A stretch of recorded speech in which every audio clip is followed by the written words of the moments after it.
So we're going to get started now. Again, very excited and pleased to introduce Dr. Robert Ward.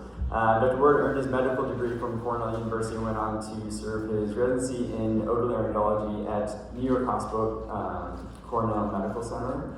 He then received his fellowship in pediatric otolaryngology from the Children's Hospital of Boston.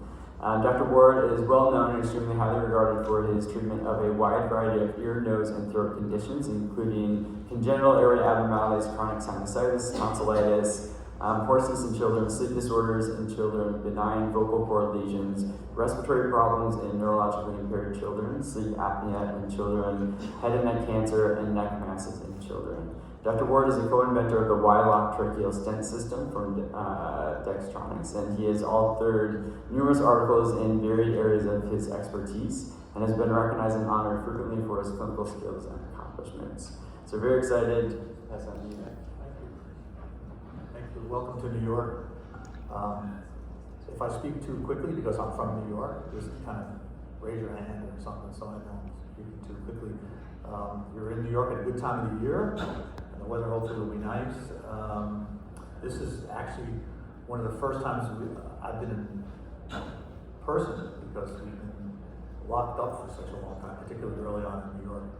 So I'm going to talk a little bit today about a stent that we designed, myself and Dr. Ina. We're just ENT and neurosurgeons, but the real smart people are the engineers who came up with the ideas that we presented to them. So I'll go over that today. This was designed, the initial design was for the treatment of vocal cord issues in humans. Just for disclosure, there's been a private foundation that funded this. It so happened that the person who funded this did have bilateral vocal cord paralysis after having received radiation treatment for head and neck cancer. And he had a trach in place. He hated a tracheotomy, and he wanted us to do whatever we could to try to help get the trach out. And so what he could provide was the money, which he kindly did. There is a patent on the stent that came out of the work we did, and it's been licensed to Dextronix. And you can see it if you want upstairs. So the problem that we're talking about is bilateral vocal cord immobility, and that I leave it in that vague term where it sometimes is paralysis, it could be paresis, it could be from a variety of other reasons why the vocal cords don't completely close, and more importantly, don't completely open. And the primary objective is to relieve the patient's airway problem. I guess you don't call dogs patients, do you? What do you call them? Clients? You must have a special name. Clients, patients. Okay, and the other goal is to avoid aspiration. This is perfect. Oh, okay. Good. So the causes of vocal paralysis. This is, again, we'll start with the human aspect of it. I'm a human doctor, and so I'll speak to the things that are most common to me. Is people who have the most common thing we probably see is people who have been treated with radiation for laryngeal cancers. The cancers themselves can injure the muscles or the nerves, but primarily it's a post-radiation injury. That can be from certain surgeries, and in humans it's thyroid surgery is the most common reason that people end up with vocal cord paresis or paralysis. It can be physical trauma, so neck injury, usually from a cord that somebody runs into on some sort of motor vehicle. Motorized vehicle. So the treatment options in humans is tracheostomy. We used to do a rhinodectomy. We don't do it very much. Cordotomy is used. It can be helpful, but it's not very successful. And vocal cord lateralization, basically not used in humans, but it has been written about, but not many people use it. I put this up. I don't want you to look at it. It's a busy slide just to say that whenever we talk about it in the world of ENT, head and neck surgery, we bring up the topic of bilateral vocal cord paresis or paralysis. There's no simple answer. So the fact that there's so many different treatment options tells you that we don't have any one treatment option that's good, right?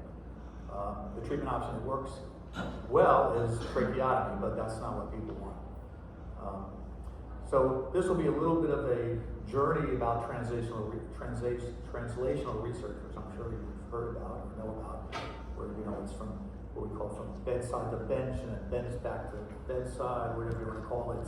It's humans to animals and animals to humans, whatever, that general term of translational research.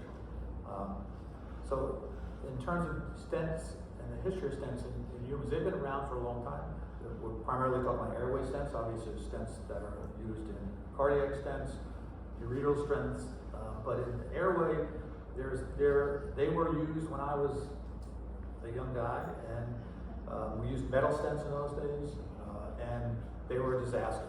They were a total disaster because you put a stent in, it would open the airway up nicely, and then the granulation tissue would form.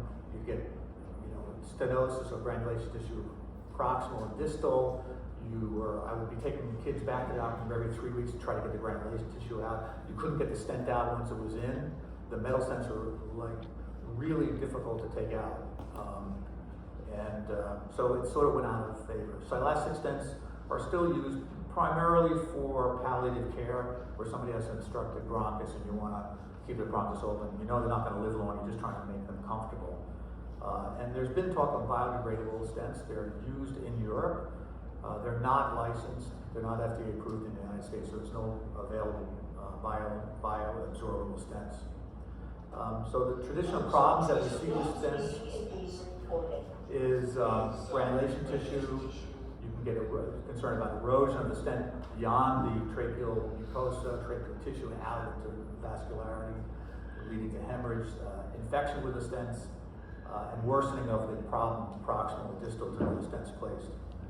So these are the challenges that we try to deal with. The other thing is that stents can fracture.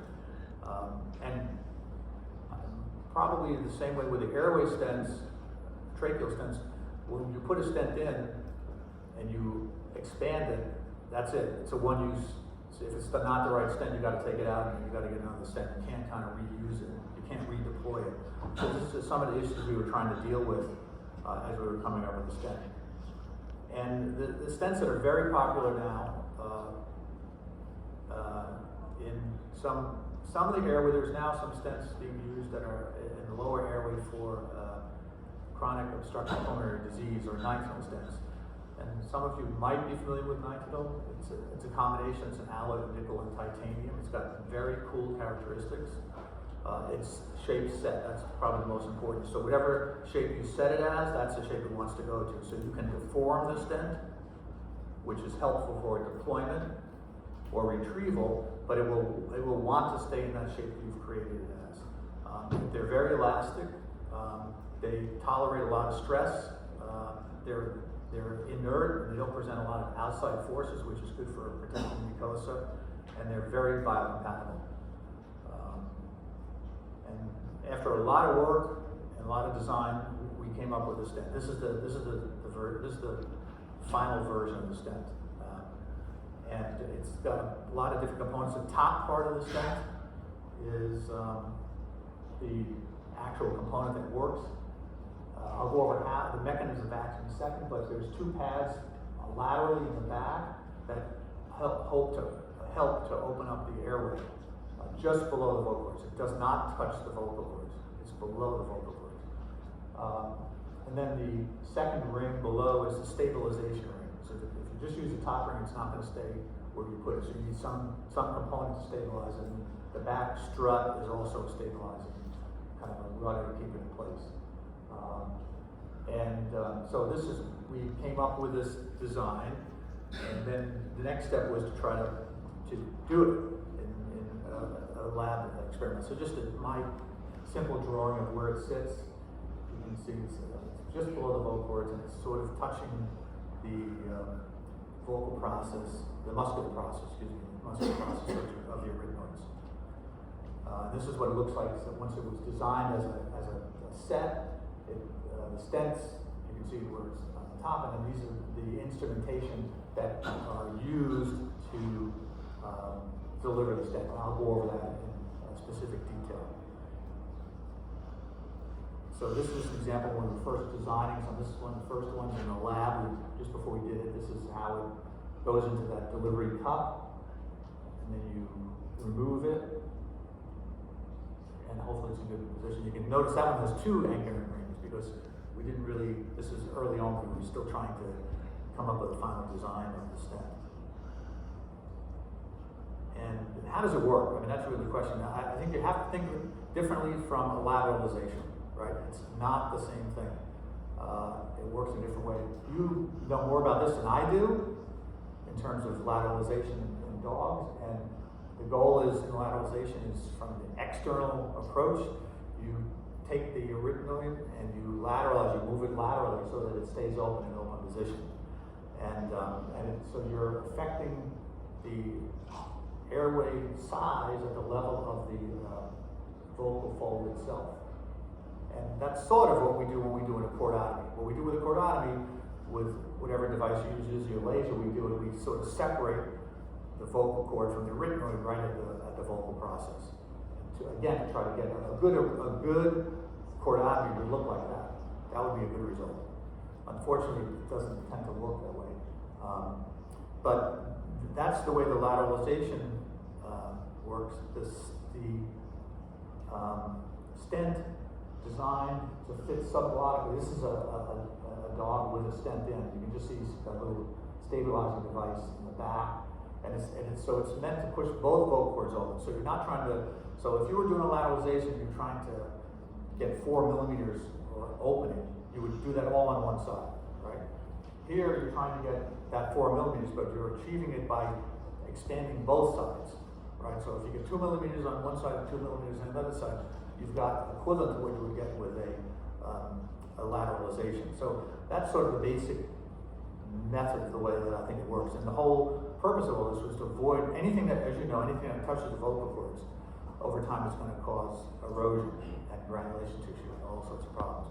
Then one of the other advantages we think that this will have is that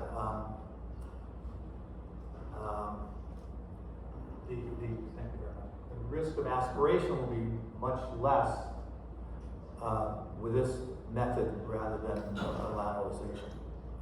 And because of the way humans are bipedal, right, bipedal peel, our risk of aspiration is way higher than dogs. So if we do a lateralization in a human, that was a big problem when we stopped doing lateralizations. The risk of aspiration is very high. So that's sort of the mechanism of action. This is the steps of, I should just go through how, because I know it's weird, you haven't seen anything like it before, it's kind of strange what it does. So this is the device in place, and I'll show you how you get it that way. So first what it is, it's loaded into the delivery cup. So it's attached by delivery device here, the anchor ring is attached. And you place the delivery cup through the stent, so through the lumen of the stent, you place the delivery cup. And then once the delivery cup, then you take the stent and you place it in through the delivery cup. So, and it's done first, the part that goes in first is the anchoring device, the anchoring ring, and the whole thing will fit in, as you see, slide in, and then it gets in. And when you're ready to place it, what you do is you lift it to where you want the anterior pad to be, and it's just below the vocal commissure, the anterior commissure. And then you start delivering it so that the first pad and the second pads come out, and then you'll deliver the second part of the device, which is the anchoring ring. And then the anchoring ring is usually elevated a little bit to really anchor it in place. And so what do you need to deliver it? So if you were in an operating room, you need the stent, and you need the right size stent. And right now there's 4 different sizes, and because of the characteristics of the nitinol, there's an overlap. They will vary in size up to 3 to 4 millimeters. So if we call it a 21 millimeter stent in diameter, it can go from 18 to 24 in terms of what it would do for the airway. We use a rigid laryngoscope for humans. We use telescopes. So most of the pictures I'm showing you are from a telescopic view. And then you need some basic instruments, cup forceps, an alligator forceps, something. If you don't like where it's in the position, you can remove it. We usually video it, so we don't look directly, we watch it on the video when we do it. Now, the really interesting thing to me, when I designed all this for humans when we were in the lab, when we do laryngoscopy in humans, we do it in the supine position, right? And so all the instruments, everything is designed, so I designed the stent to be placed in a supine position.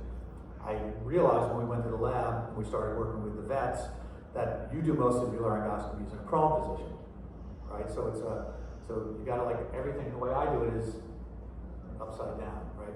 Or the way you do it is upside down. But either way, it's different. And so once we had the stent designed, we wanted to test it out. And the reason why we're doing this is, in truth, to get FDA approval. So we needed to do an FDA pre-approval, a pre-submission as it's called. And so we had the stent. We needed to get a lab site. So we did a lab. We used a lab that was in California, outside of San Francisco. And the main reason why we used that lab, even though it cost a lot of extra money, is because it was a no-kill lab. And our goal with this was, when we were, designing the stent and first trying to see if they were safe, was that the dogs didn't need to be sacrificed. And I had gone to a friend of mine's lab outside of, he was at Harvard, and they were doing work outside of Foxborough. And the way they treated the animals was like, I couldn't take it. So there was no way I was going to work there. So this lab was very good. The problem is when you do, as you probably know, if you're in a no-kill lab and you get the dogs adopted, they have to stay around the lab for a month before they get to become adopted. So the cost of food, the cost of room and board becomes it adds a lot of expense to the project. So we first did 3 animals with the stent. We deployed them. They were in place. We were really happy. And then we went back and looked a month later, and every stent had migrated. None of them were replaced. So then I was like, just very depressed. But we plugged away. We worked on the design and particularly the size, the shape set. And so we did the first group of animals with 3, and then we did another 3, and then we did about 9 animals, just trying to get it designed the way we wanted. Then after that, when we felt we were at that point, we went to the FDA. We did a good lab practice protocol set up by the FDA, of which I was just the person doing the actual placement of the stents, but the data was all being kept by other people, not by me. And so the FDA set it up that we had to do 9 animals. The deployment was easy.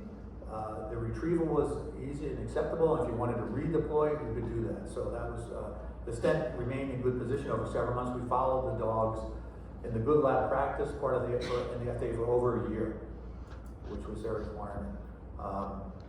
And to try, once we knew that the stent achieved stability and was in a good position, didn't migrate, when we were doing the good lab practice with the FDA, what I would do on every one of the animals, I would transect the recurrent laryngeal nerves bilaterally, right? So in essence, I was creating a vocal cord paralysis in the dogs. I would re-anastomose the nerve at that time, because the big concern I had, having speaking to other people that do a lot of research in laryngeal nerve reinnervation, is that, as you probably know, about 80% of the axons are responsible for closure, and only 20% of the axons related to the posterior crocodile muscles are related to opening. And so if you damage the nerve, the closure ability tends to override the opening ability. So that's why they end up with this closed immobility. And so we did transect the recurrent laryngeal nerves on the animals. So this is a dog's larynx. If I get it to play. This is one of the stents being placed. Doesn't want to play, but okay, there you go. So you can see it's in the delivery cup. I'm pushing the delivery cup down and pulling the stent out. And you can see that's the anterior pad right there. And I'm putting it just below the anterior commissure. Right there. And then the lateral pads go below the vocal cords, just at the auricular process. See, they're sitting right there. And so now the delivery cup, I'm going to push it down further. And as I do, here's the anchoring loop that's being pulled into place, right?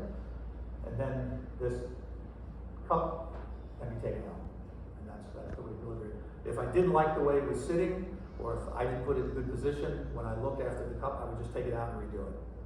If it was the wrong size, I could use a different size. But so the nice part of it is it's not a one-time use in terms of like you're doing a tracheal stent, it's the wrong size.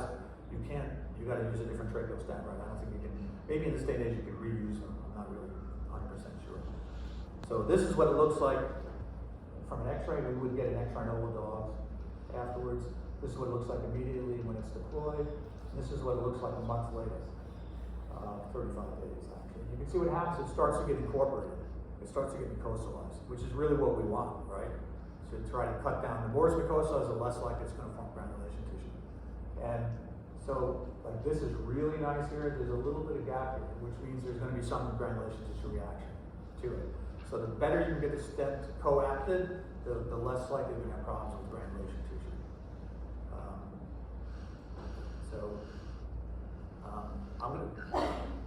I'll go fast now, okay? That's all right, just so the rest of you know all this better than I, but so we designed it for humans, got pre-FDA approval, we're in the lab, one day working with an anesthesiologist, really nice person, he goes, hey, this might be good for LARPAR. And my associate would look at each other and say, what's LARPAR? We had no idea what LARPAR was. I'm embarrassed to say that, so I should have done a PubMed search. But I had spoken to people that had spent careers as PhDs doing work on laryngeal pacing, and nobody ever mentioned about LARPAR. So this is typical hound we were using in the lab, and so it was just fortuitous that somebody mentioned about LARPAR. We knew nothing about it, and so one thing led to another, and so I learned a lot about LARPAR. I might even know more about LARPAR than a lot of you people in the audience. This is totally one of my interests now.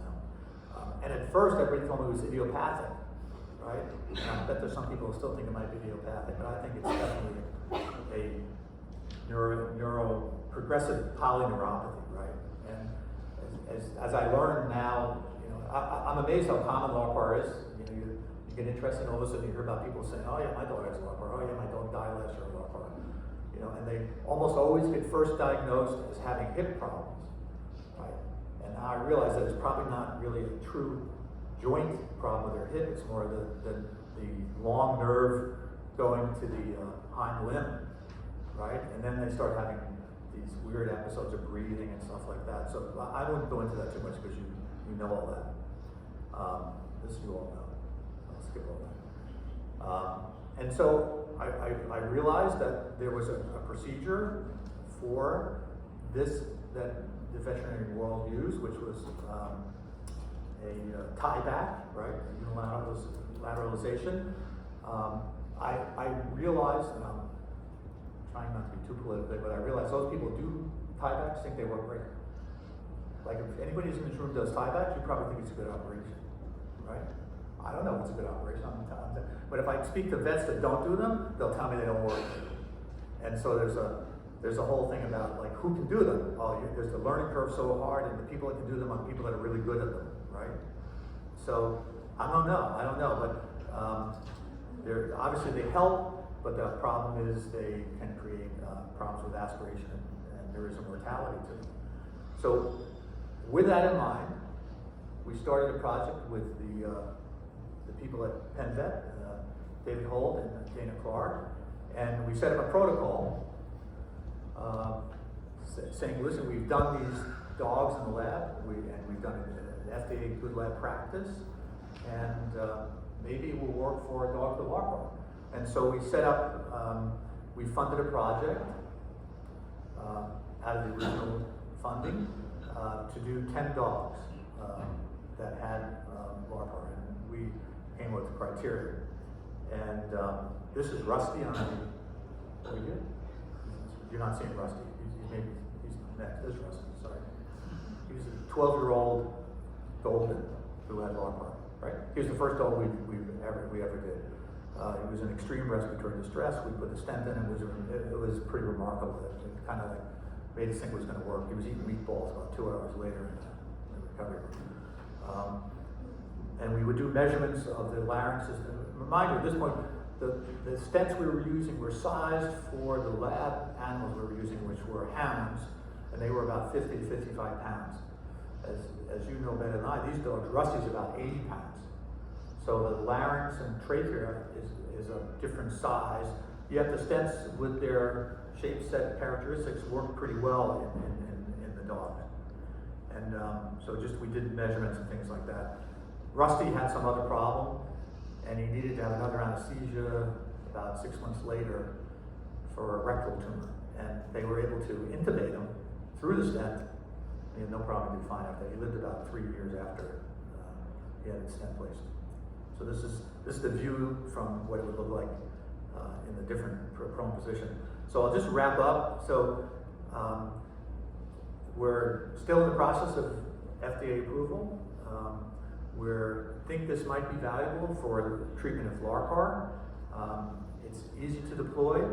It's easily retrievable. It could be used in the short term or long term. And the stents that we did in the lab remain in good position over several months. And there are potential for other clinical conditions that this might be valuable for. And just in terms of the study that we're in Penn, you know, a lot of it, as I was telling somebody earlier, COVID came. I don't know how it was for you, but we're both on staff and faculty at NYU. We were not able to travel. We were not able to gather with more than 3 people. So we couldn't go to Penn to do the lab work and continue this. So that kind of put everything on the back burner for 2 years. Additionally, the 19 stents that were made in Europe we couldn't get them because they couldn't be fabricated. The materials was being withheld. Then not only did they get fabricated, then they have to be polished, and the polishing is done in the United States, and all that kind of came to a standstill. So we're sort of still in the process of putting all the data together on the animals that we've done so far. So I'll stop there. Thank you for listening. I appreciate it.